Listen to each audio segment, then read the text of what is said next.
오늘 이 시간에 주시는 살아계신 하나님의 말씀은 신약성경 요한복음 14장 1절에서 6절의 말씀입니다. 너희는 마음에 근심하지 말라. 하나님을 믿으니 또 나를 믿으라. 내 아버지 집에 거할 곳이 많도다. 그렇지 않으면 너희에게 이르렀으리라. 내가 너희를 위하여 거처를 예비하러 가노니 가서 너희를 위하여 거처를 예비하면 내가 다시 와서 너희를 내게로 영접하여 나 있는 곳에 너희도 있게 하리라.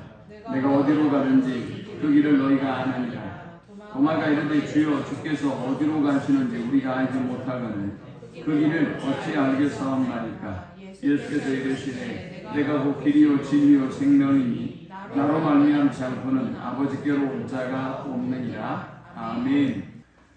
중국 북송의 8대 황제인 휘종은 이렇게 말했습니다. 배운 사람은 쌀알 같고 곡식의 나달 같다. 그러나 배우지 못한 사람은 쑥 같고 풀 같도다 라고 했습니다. 배운 사람을 이 휘종이 쌀알 같고 곡식의 나달 같다 라고 말한 이유는 배운 사람은 나라를 튼튼하게 하고 나라의 근간이 되고 나라를 세우는 기둥과 같은 사람이 되기 때문입니다. 세상 어디에 가든지 이 나달 같은 사람은 귀중한 존재고 보배로운 존재로 대접을 받는다라는 말입니다. 그러나 배우지 못하는 사람은 어떨까요? 배우지 못하는 사람은 마치 쑥 같고 풀 같다라고 휘종은 말했습니다. 이 쑥과 풀은 농사꾼이 제일 싫어하는 그런 잡초입니다. 김 매는 일을 아주 힘들게 버겁게 하는 풀이, 아주 흔한 풀이 이 휘종이 말하는 쑥과 풀입니다. 배우는 것과 배우지 못한 것이 이렇게 엄청난 차이를 우리에게 보여주는 것입니다. 동서고금을 막론하고 성공한 사람들, 잘된 사람들의 삶을 보면 그들의 삶에는 항상 좋은 스승이 있습니다. 학교의 스승이든 아니면 목회자이든 아니면 부모이든 아니면 벗이든 그들의 인생에 결정적인 영향을 끼친 한 사람 혹은 수많은 스승이 있는 법입니다. 역시 수많은 나라들, 동서고금을 막론하고 우리가 바라보는 수많은 나라들 가운데 잘된 나라는 자원이 없어도 역사와 전통이 없어도 좋은 교육기관과 좋은 학자들, 좋은 스승들을 갖추고 있는 나라들이 잘되고 강건한 나라가 되는 것을 보게 됩니다. 여러분, 지금 우리나라의 의술이 세계가 지목하는 K-의술이라고 해서 세계가 주목하는 의술 강국을 이루고 있습니다. 왜 이렇게 되었을까요? 조선의 암흑과 같은 시대에 수많은 선교사님들이 이 조국 조선에 들어왔고 그들은 수많은 교육기관을 세우고 그리고 의료기관을 세웠습니다. 연세 세브란스를 비롯한 고대 의대를 비롯한 그리고 이하 여대의 의대를 비롯한 수많은 의료기관들이 바로 오늘 우리의 선교사님들의 기도와 헌신으로 세워진 기관들입니다. 한국의 명문 사립학교들 역시 마찬가지로 선교사님들의 헌신과 노력으로 세워진 학교였죠. 이렇게 우리가 50년의 짧은 기간 동안 선진국의 반열에 이르게 된 것은 좋은 교육기관을 만들었고 좋은 스승을 갖추고 있었기 때문이었습니다. 지난 15일에 전국에 아주 화제를 모았던 사건이 벌어졌습니다. 한 배달 플랫폼 회사에서 이런 문구를 올린 것입니다.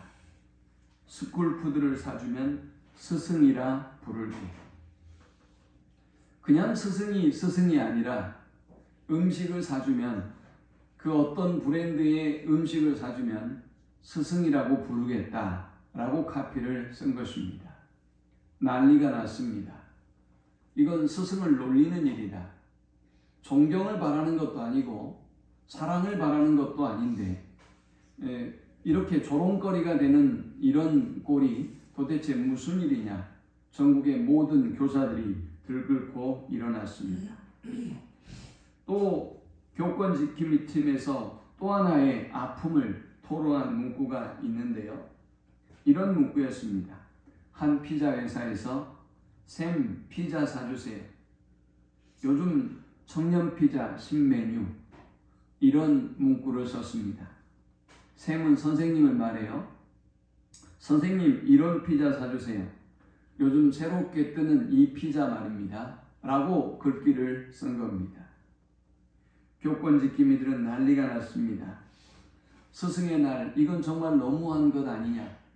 스승을 이렇게 재미거리로 삼아버리고 그리고 마케팅에 이용한다고 하는 것이 말이 되느냐라고 아픔을 토로했습니다. 한 고등학교 1학년 수업 중에 여교사가 수업을 방해하는 한 학생을 복도로 불러서 지도하기 시작했습니다. 복도 쪽의 창문을 통해서 한 학생이 교사를 비웃고 장난쳤습니다. 화가 난 교사가 그 아이를 보면서 이렇게 말합니다. 선생님의 행동이 웃기니? 창밖을 내다보고 비웃었던 그 학생은 그 선생님을 향해서 선생님이 싸가지가 없어? 라고 말합니다. 그리고 이제 이 모습을 보았던 선생님이 너무 억울해서 너 지금 뭐라고 했니? 라고 말했습니다. 이 학생은 창밖으로 책을 내던졌고 그리고 교사에게 달려들어와서 교사를 때렸습니다. 이 교사는 인중이 1cm나 찢어지는 큰 상해를 입고 병원에 입원하게 되었습니다. 부산의 한 중학교에서는 박모 여고사가 이 학교의 2학년인 최모 양을 복도로 지나가다가 꾸짖었습니다.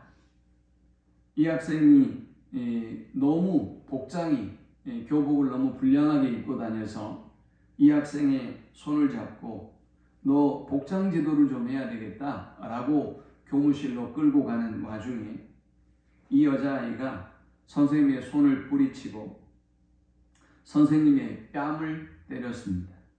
그리고 머리채를 휘어잡고 끌고 갔습니다.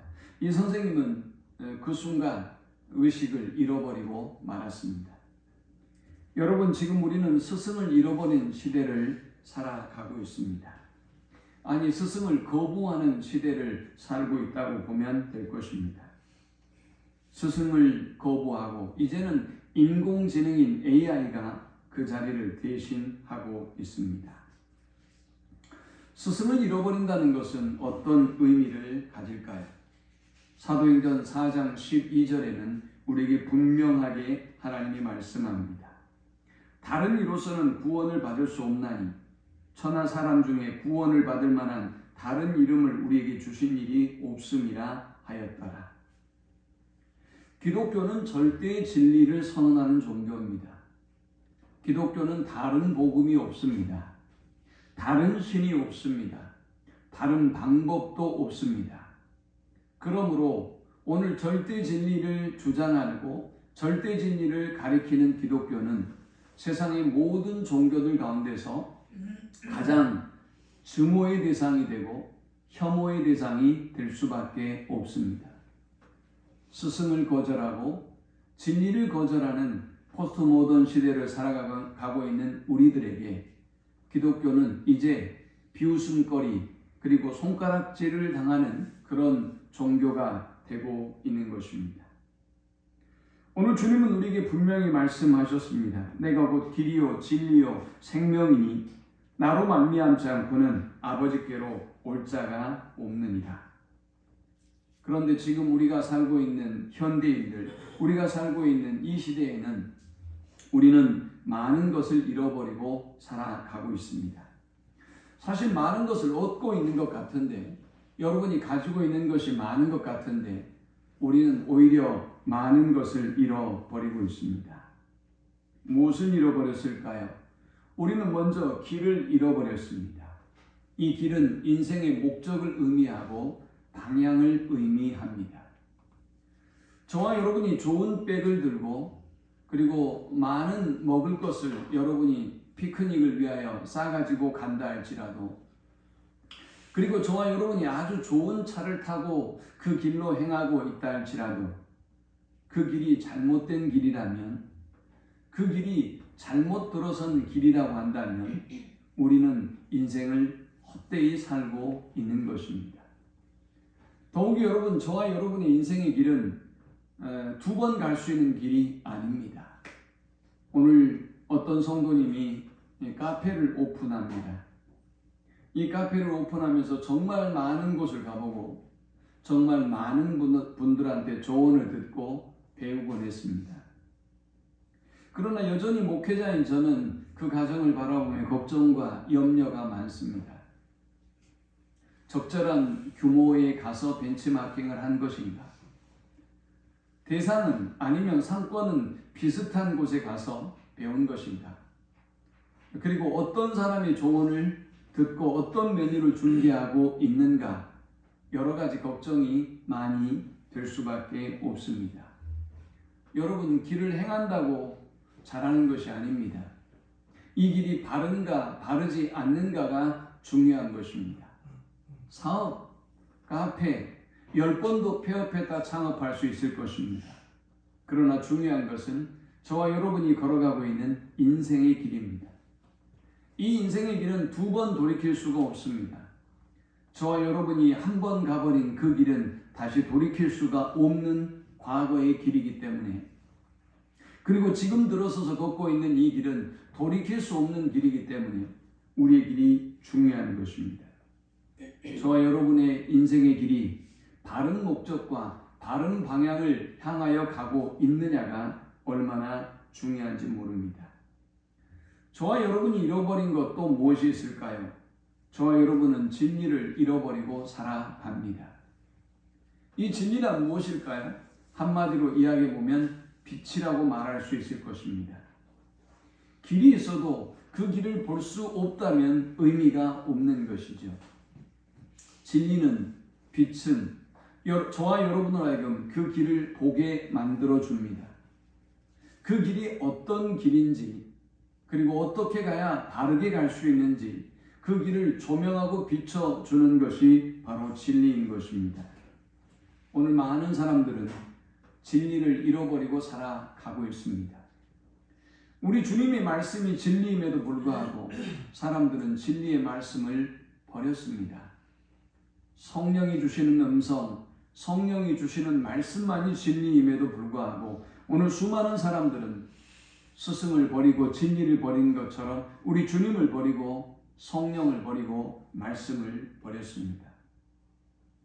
이 시대를 살아가고 있는 사람들이 버린 게 또 무엇일까요? 생명을 버렸습니다. 생명은 무엇일까요? 생명은 바로 예수 그리스도이십니다.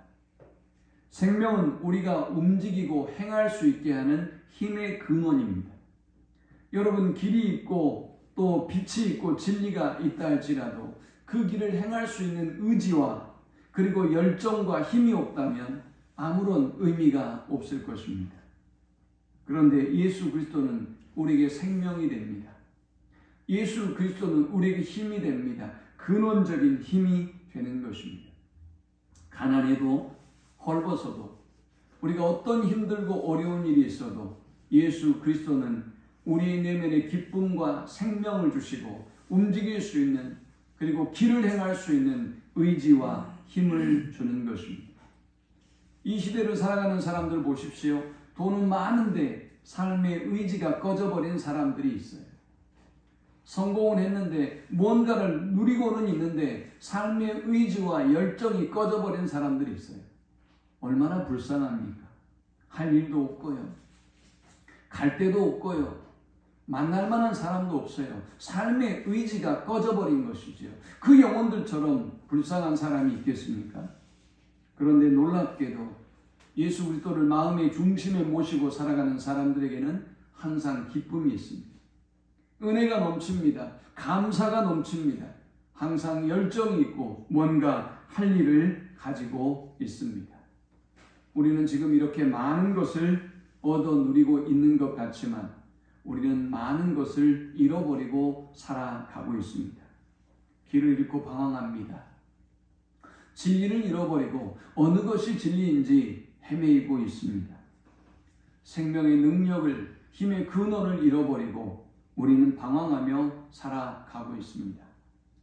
주님은 그런 제자들에게 오늘 1절에 너희는 마음에 근심하지 말라라고 말씀합니다. 우리가 하나님을 떠나고 방황하게 되면 우리 안에 마음의 근심과 두려움이 찾아옵니다. 그러나 저와 여러분이 하나님과의 관계를 온전히 하면 우리 안에 있는 근심은 사라지고 세상에 줄 수 없는 참된 기쁨과 평강이 우리 안에 임하는 것입니다.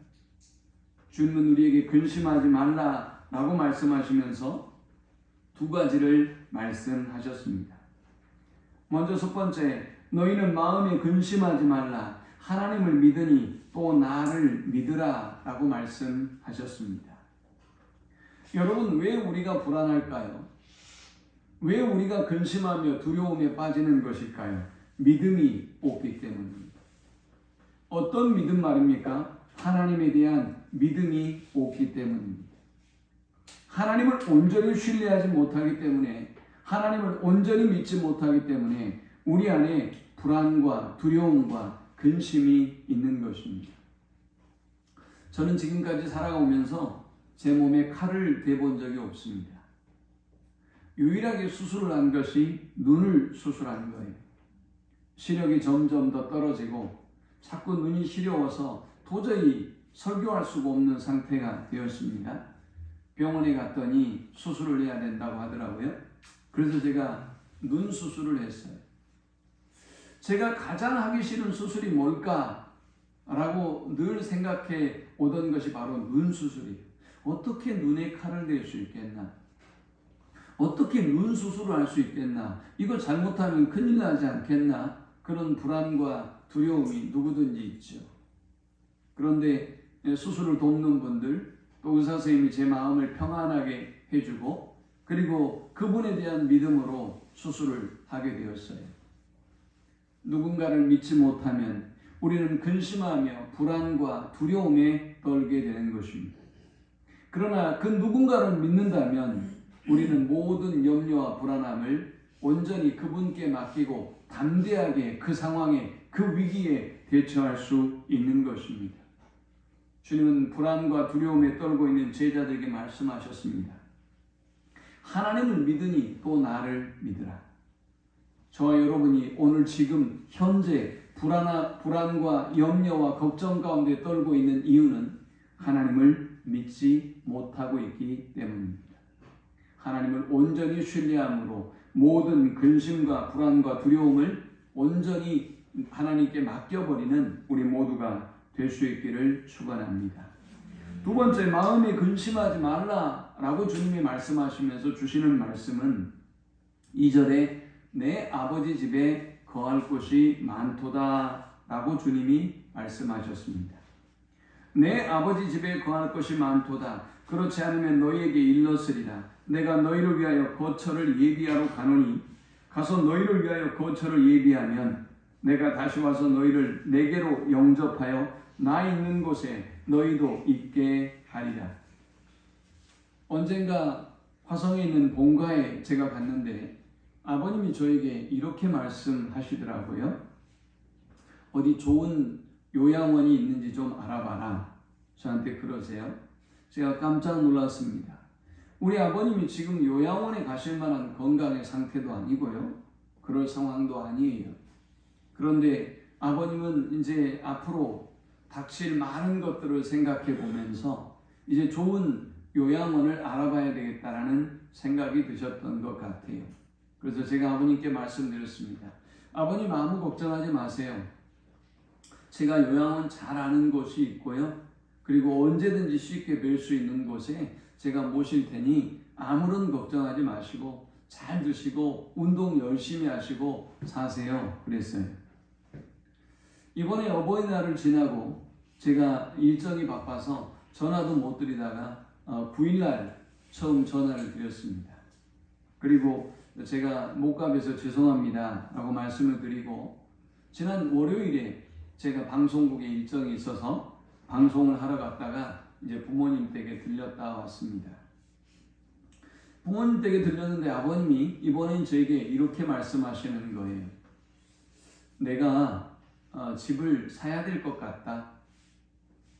제가 깜짝 놀랐습니다. 왜냐하면 우리 아버님은 지금 집을 살 만한 돈도 없으시고요. 그리고 얼마 전에 가정에 어떤 일이 있어서 그 집을 다른 아들에게 넘겨주고 지금 월세로 나와서 살고 계세요. 전세로 가실 수 있음에도 불구하고 아버님이 그 얼마 안 되는 돈으로 자신이 집을 살려고 알아봤다고 하시더라고요. 그래서 제가 말씀드렸습니다. 아버님 그 정도의 재산이면 얼마든지 수급을 받을 수 있는 그런 환경과 여건이 되는데 집을 사시면 그 모든 것을 잃으실 거예요. 괜찮으시겠어요? 그랬더니 우리 아버님 말씀이 이러시는 거예요. 내가 이제 얼마나 더 살지는 모르겠지만 내가 죽고 나면 너희 엄마가 거기서 살아야 될 것 같고 그리고 살고 난 이후에는 이렇게 해야 될 것 같다 라는 말씀들을 하시더라고요. 제가 아버님께 말씀드렸습니다. 네, 아버님이 편하실 대로 하세요. 아버님이 가장 좋아하는 방법대로 하십시오 라고 말씀을 드리고 제가 돌아왔어요. 돌아오는 길에 생각해 봤습니다. 지금 내가 살고 있는 이 집에서 내가 앞으로 어떻게 살아가야 될까? 이것이 지금 우리 부모님들의 고민입니다. 그리고 이제 그 시간이 끝나고 나면 우리는 어떤 곳에 가야 될까? 요양원으로 가야 될까? 어디로 가야 될까? 또 이분들의 걱정이고 고민이겠죠. 인간은 이 문제가 해결되지 않는 이상 끊임없는 걱정과 근심과 불안 속에 살아갈 수밖에 없는 존재인 것입니다. 꽤 넉넉한 부부가 멋진 한옥집을 사서 그곳에서 아름다운 노년을 보내고 있는 광경을 어제 제가 EBS를 통해서 보았습니다. 이 부부는 그 전원 생활에 너무나 만족했습니다. 꿈에도 그리는 한옥에서 너무나 편하게 잘 살고 있었습니다. 아내가 시골의 옛날 고택에서 뜨거운 가마솥에 물을 끓여서 목욕을 했던 그 기억을 떠올리면서 남편에게 그 가마솥과 같은 목욕 욕조를 만들었으면 좋겠다라고 했더니 남편이 열심히 가마솥과 같은 그 무쇠로 만들어진 목욕통을 구해와서 아예 별도로 한옥채를 따로 만들었어요. 그 채에서는 찜질도 하고 그리고 목욕도 하고 모든 건강에 관련된 삶을 누릴 수 있도록 그렇게 새로 지었더라고요. 어쩌면 너무 부러워야 되는데 저는 그 두 사람을 보면서 마음이 너무 안타깝고 짠했습니다. 지금은 좋은데 저 할아버지가 돌아가시면 어떻게 될까? 교통도 좋지 않고 이웃도 없는 그곳에서 그 할머니 혼자 어떻게 사시겠어요? 지금은 만족해 하는데 아내를 위해서 그렇게 멋진 목욕조도 만들었는데 그리고 그렇게 멋진 전원생활을 하고 있는데 아내가 세상을 먼저 떠났어요. 그러면 남편은 어떻게 될까요? 이 멋진 주택은 이 멋진 전원의 생활들은 이제 짐이 되고 그리고 그 한옥은 관리 못하는 버려진 구옥이 되고 말 것입니다. 우리의 인생에 있어서 어디에 거하느냐의 문제는 오늘 현재의 여러분의 고민이고 우리의 과거의 고민이었으며 우리의 미래의 고민일 것입니다. 그래서 주님은 말씀하고 있습니다. 하나님을 믿으니 또 나를 믿으라. 내 아버지 집에는 거할 곳이 많다. 내가 너희를 위하여 처소를 예비하고 내가 너희를 그곳으로 안내하고 영접할 것이다 라고 말씀하고 있습니다. 사랑하는 여러분, 우리는 어느 곳에 거해야 될지 앞으로 우리에게 어떤 일이 벌어질지 그 아무것도 염려하지 않아도 됩니다. 왜냐하면 주님이 우리를 위하여 거처를 예비하고 계시기 때문입니다. 우리가 주님을 온전히 믿고 신뢰한다면 우리는 이 모든 근심과 염려와 불안함에서 벗어날 수 있을 것입니다.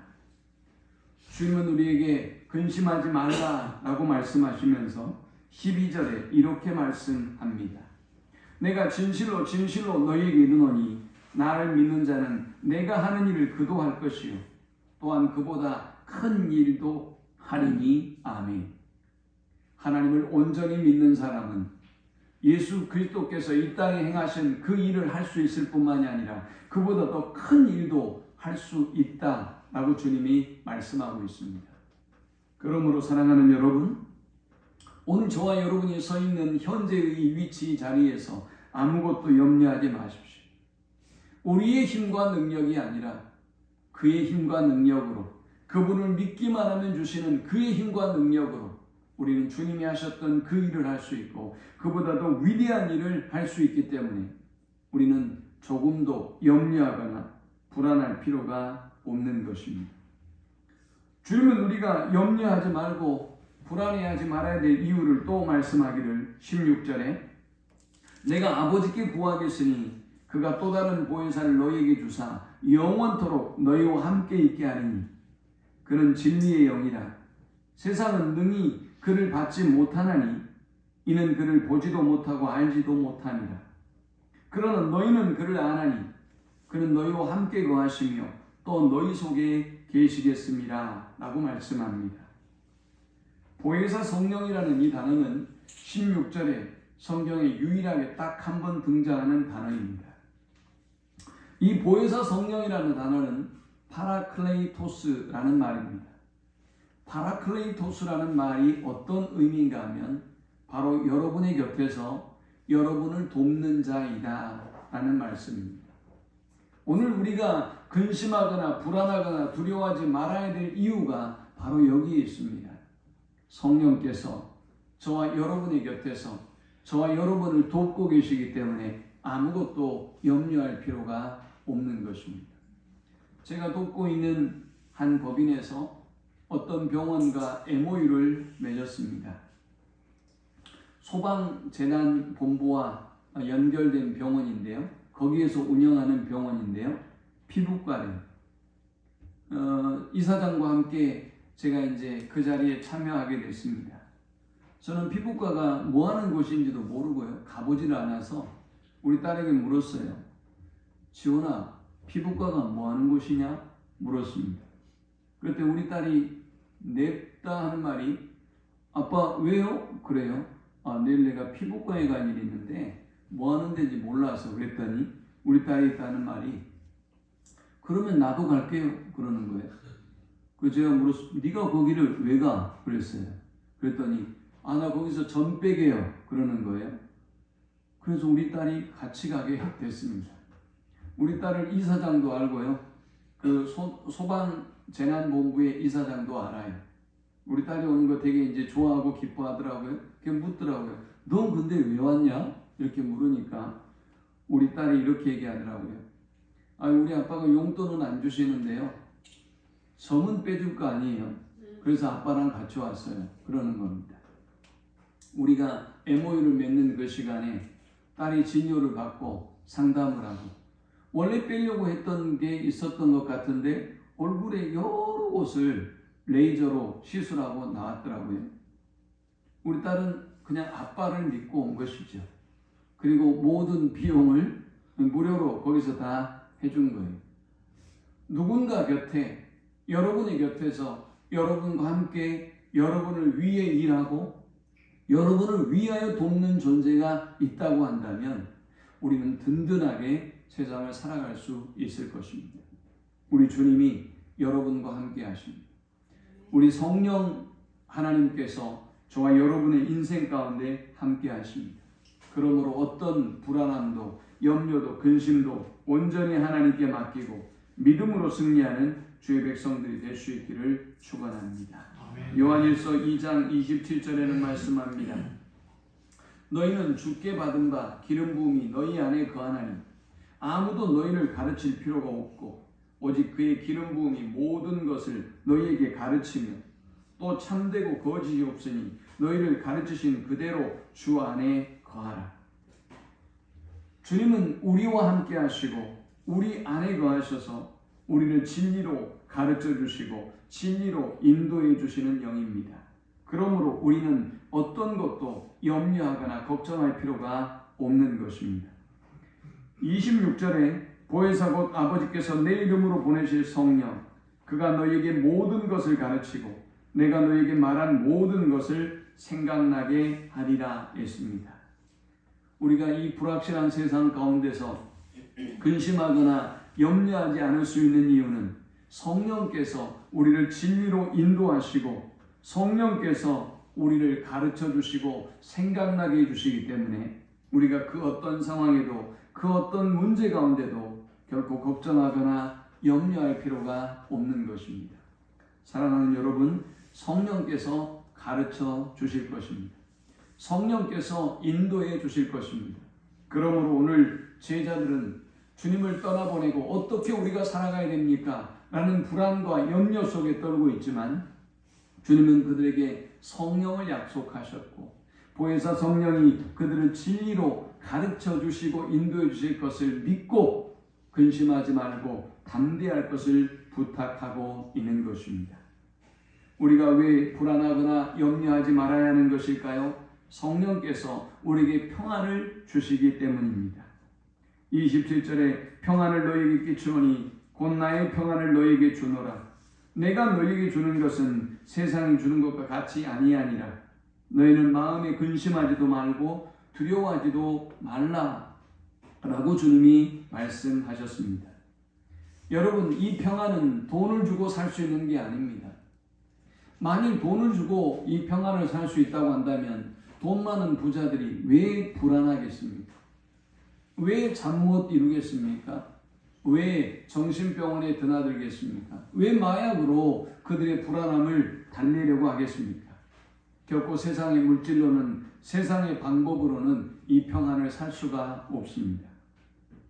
그래서 주님은 뭐라고 말씀하셨습니까? 이 평안이 나의 평안이다 라고 말씀하고 있습니다. 사랑하는 여러분, 오늘 저와 여러분이 어떤 상황과 어떤 문제 가운데 있든지 간에 주님이 주님의 평안을 여러분에게 주시는 은혜를 입을 수 있기를 축원합니다.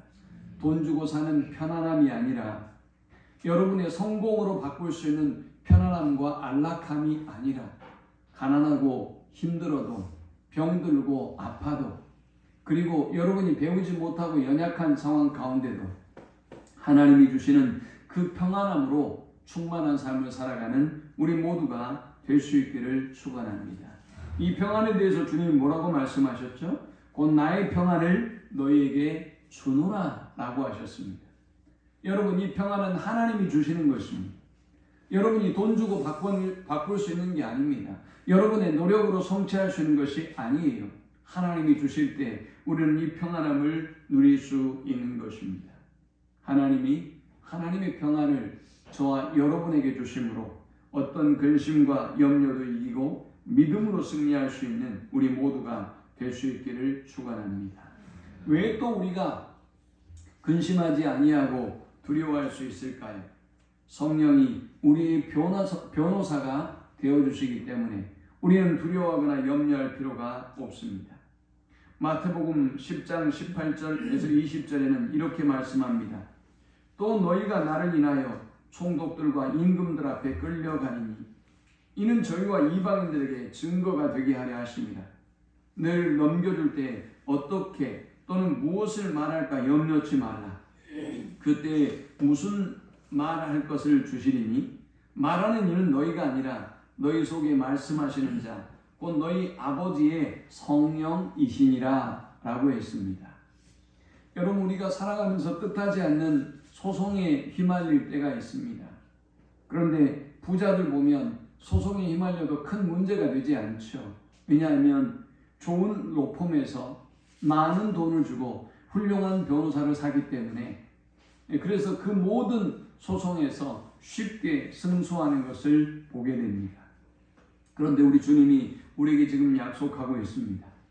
너희가 어떤 어려움에 처하든지 내가 너희의 변호사가 되어줄 것이다. 내가 너희에게 할 말을 생각나게 할 것이고 내가 너희를 대신하여 너희를 변호해 줄 것이다. 그러므로 어떤 어려움과 위험 가운데도 결코 두려워하거나 염려하지 말라라고 말씀하고 있습니다. 말씀을 맺습니다.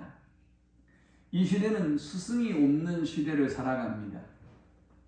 그래서 우리 주님도 여러분의 스승이 되는 것을 우리가 못마땅할 뿐만이 아니라 주님으로부터 배우려고 하지도 않습니다. 그 주님을 높이려고 하지도 않습니다. 여러분들이 주님처럼 교만한 지경에 이르렀고 여러분들이 주님의 말씀처럼 교만한 지경에 이르렀습니다. 여러분들이 주변에 교만한 사람들을 보십시오. 그 사람들을 바라보면 기분이 좋던가요? 그 사람들의 말이 맞는 것처럼 여겨져도 여러분이 틀리다는 것을 잘 알고 있지 않습니까? 교만한 사람들을 바라보면 마음이 편하던가요? 아름답게 보이던가요? 이 시대를 바라보는 주님의 마음도 저는 똑같다고 생각합니다. 그래서 주님을 버리고 말씀을 버리고 예배를 버리고 많은 것을 얻으셨습니까? 주님은 우리에게 말씀하고 있습니다. 네가 많은 걸 얻었을지라도 너는 길을 잃어버렸다. 너는 진리를 잃어버렸다. 너는 생명을 잃어버렸다. 그리하여 우리에게 나오는 징조가 무엇입니까? 근심과 불안과 두려움입니다. 이 모든 근심과 불안과 두려움을 해결할 수 있는 방법은 길이요 진리요 생명 되시는 주님께 돌아오는 길입니다. 오늘 스승을 잃어버린 이 악한 시대 가운데 성령을 버리고 말씀을 버리고 예수 그리스도를 버리고 살아가는 이 악한 시대 가운데 주께로 돌아와서 주님이 주시는 이 평안과 이 승리를 누리는 모든 주의 백성들이 될 수 있기를 축원합니다.